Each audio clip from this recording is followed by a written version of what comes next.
devant nous. C'était 3 cartons de chaussures qui circulaient au fond de la boutique du chinois là-bas dedans. On va entrer, il empêche carrément qu'on entre. Il refuse qu'on entre, il nous pousse même, on force pour entrer. Il refuse carrément qu'on n'entre pas dans sa boutique. Il appelle ses frères, ses frères bloquent la boutique. Après maintenant, l'autre son frère tire la grille. Il ferme la grille et part. C'est pour ça que ça a généré là-bas dedans.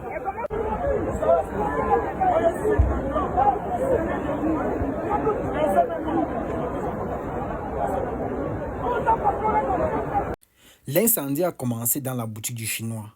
Voilà que les gars ont voulu bloquer le feu. Donc ils ont voulu arrêter. Ils sont partis pour éteindre. C'est comme ça que les bons monsieur, il a lui refusé que les gars entrent dans sa boutique. Il a lui refusé.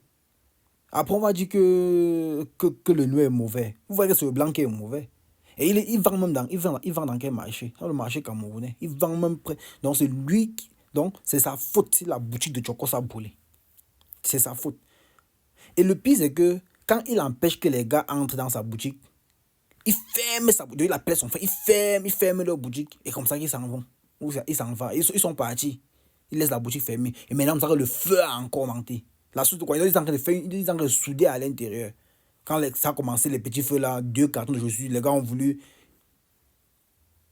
Vous pensez que, franchement là, ça sont des gens avec qui on peut vivre? Hein? Chokos, force à toi, gars. Force à toi. Tu es un entrepreneur qui a beaucoup impacté les gens. Moi, personnellement, tu m'as beaucoup impacté. Ça, là, ce sont les détails. Je sais que c'est difficile. On dit souvent que c'est jusqu'à ce que tu es dans la situation, tu peux comprendre ce que ça fait. Plusieurs personnes vont te donner les mots, les messages d'encourager, mais toi seul pourras comprendre ce qui se passe. Oui, je sais. Toi seul pourras comprendre. Mais, cher Camerounais, le blanc, ce n'est pas ton ami. Quand vous voyez là, le chinois là, ce n'est pas ton ami. Il est seulement là pour ses propres intérêts. Regardez dans quelle situation il met maintenant l'entrepreneur. Quelqu'un qui a 52 employés, il nourrit 52 familles, plus sa part de famille.